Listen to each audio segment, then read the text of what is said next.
The collecting ducts are not technically part of the nephron, even though they receive filtrate from the distal convoluted tubule and are functionally very important in reclaiming water and sodium from the filtrate. Most of the fine-tuning for the reabsorption of water and sodium occurs in the collecting ducts, largely under the control of two hormones from the endocrine system. The collecting ducts regulate water volume and sodium concentration in the blood and body fluids, and by extension, this means that they also influence water and sodium concentrations of the urine as well. Fluid that leaves the collecting ducts can no longer be modified by the kidneys and is what we call urine.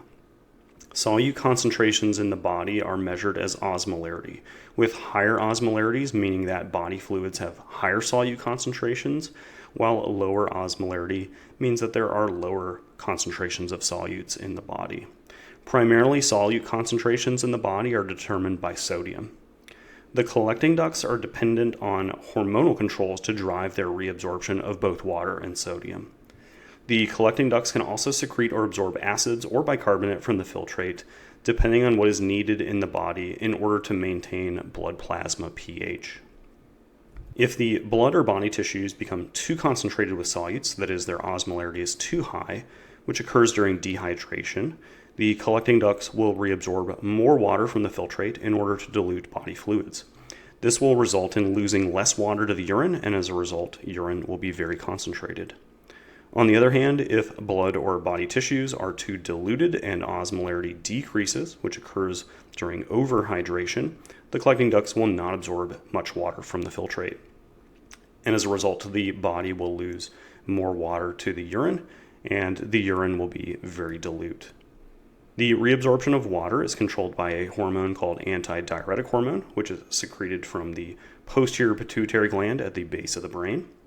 Antidiuretic hormone stimulates the cells lining the collecting ducts to create aquaporins in order to absorb more water from the passing filtrate. When we are dehydrated, the secretion of antidiuretic hormone increases, creating more aquaporins in the collecting ducts.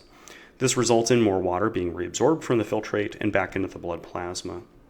This also has the effect of increasing blood pressure due to more water being present in the bloodstream. And because of its effects on blood pressure, antidiuretic hormone is also referred to by another hormone name, which is vasopressin. When we are overhydrated, the posterior pituitary is inhibited from releasing antidiuretic hormone, and secretion of the hormone decreases, creating fewer aquaporins in the collecting duct.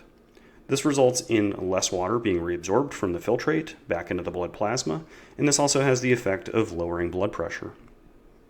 The reabsorption of sodium from the filtrate in the collecting ducts is controlled by a hormone called aldosterone, which is secreted by the adrenal glands. Aldosterone stimulates the cells of the collecting ducts to create sodium-potassium pumps. More pumps in the collecting duct mean that more sodium will be recovered from the filtrate and put into the bloodstream. Water tends to follow sodium by osmosis, and as a result increases blood volume and blood pressure. Therefore, aldosterone has a significant effect on regulating blood pressure in addition to regulating blood and body fluid sodium levels. So in summary, the collecting ducts and the hormones aldosterone and antidiuretic hormone play a significant role in maintaining blood water and solute concentrations, which were referred to as osmolarity. If the blood becomes too concentrated with solutes, a condition that is also referred to as hyperosmotic, the collecting ducts will recover more water in order to dilute the blood and body fluids. If the blood becomes too diluted with solutes, a condition that is referred to as hypoosmotic, the collecting ducts will recover less water, which is going to increase the blood and body fluid solute concentrations.